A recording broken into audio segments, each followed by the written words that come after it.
Hello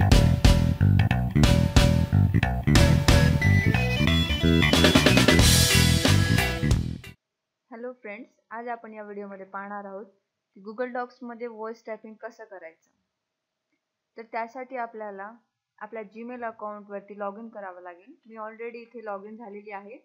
त्यानंतर Google app सिम्बॉलवरती click करा आणि त्यामध्ये गुगल ड्राईव्ह ऑप्शन सिलेक्ट करायचे.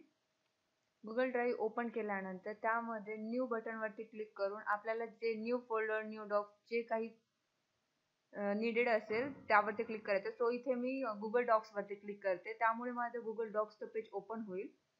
त्यानंतर आपण या गुगल डॉक्स पेजला रिनेम करू शकतो.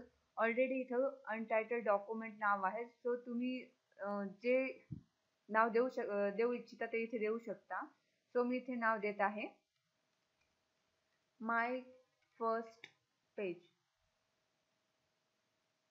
त्यानंतर जर तुम्हाला पेज वरती टायटल द्यायचे असेल तर तुम्ही तिथे देऊ शकता दिस इज माय फर्स्ट पेज आणि त्यानंतर एंटर प्रेस करा.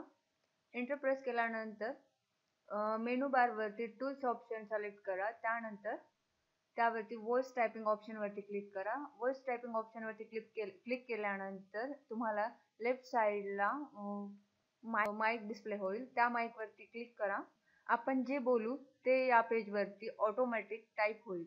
फॉर एक्झाम्पल मी तुम्हाला शो करून दाखवते. मी काही वर्ड्स इंग्लिश मध्ये स्पीक करते, ते ऑटोमॅटिकली इथे टाइप केले जातील.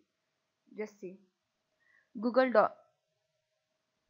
Google Docs is a free web-based application in which documents and spreadsheets can be created, edited, and stored online.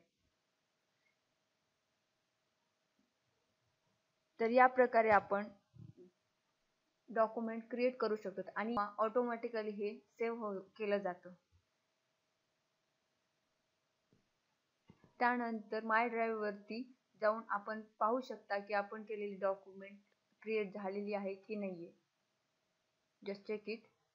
अशा प्रकारे आपण जे बोललो ते ऑटोमॅटिकली माय डॉक्स मध्ये क्रिएट करता येतं.